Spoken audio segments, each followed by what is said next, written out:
মদিনার ইসলাম। বাংলাদেশের রাজনীতি বড়ই কঠিন। যেই দল কিনা ইসলামী শরিয়া আইনই চায় না, সেই দল আবার মদিনা ইসলামের কথা কয়। ইসলাম যেমন ওর মামের বাড়ির কলা, ইসলাম ওর মামুর বাড়ির কলা। আর লন্ডনের কি কয় এটারে, লন্ডনের কি কমু কোন আপনারা, আপনারা কইয়া দেন, আপনারা কমেন্ট করেন লন্ডনের কি কমু। ওরা আইসে আমগরে ইসলাম শিখাইতে না। বাংলাদেশের মানুষ এত এত আলেম ওলামা থাকতে নগদ ইসলাম শিখতে হইব।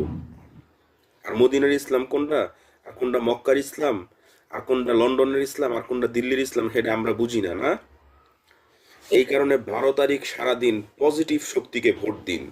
পজিটিভ শক্তিকে ভোট দেওয়ার বিকল্প কিছুই নেই। 12 তারিখ সারাদিন পজিটিভ শক্তিকে ভোট দিন। কারো কথায়, কারো প্রপাগান্ডায় আপনি আপনার আল্লাহ প্রদত্ত যে মেধা আছে, আল্লাহ প্রদত্ত পৃথিবীর সবচেয়ে শক্তিশালী যে শক্তি, সেটা হচ্ছে এই ব্রেন, এই ব্রেনকে কারো কাছে বিক্রি করবেন না। কারণ আপনি যদি বিক্রি করেন, তাহলে আল্লাহর কাছে জবাবদিহি করতে হবে।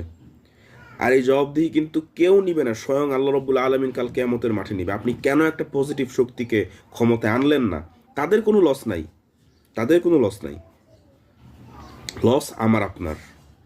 তারা যদি ক্ষমতায় না আসে, লস আমার আপনার। তাদের অর্থ সম্পদ কোনো কিছুরই কমতি নেই। কিন্তু আমি আপনি চাঁদাবাজির সম্মুখীন হব। আমি আপনি আপনার ব্যক্তিগত জীবনে সমস্যা হবে, দৈনন্দিন জীবনে সমস্যা হবে। কোনো অফিসে কাজ করাইতে গেলে আমি আপনি প্রবলেমে পড়ব। ব্যবসা বাণিজ্য করতে গেলে আমি আপনি সমস্যায় পড়ব। ঠিক আছে? তাই 12 তারিখ সারাদিন পজিটিভ শক্তিকে ভোট দিন। আর অবশ্যই যারা মদিনার ইসলাম নামে প্রপাগান্ডা করেছে, তাদেরকে ডাস্টবিনে রাস্তা করে ছুঁড়ে ফেলুন।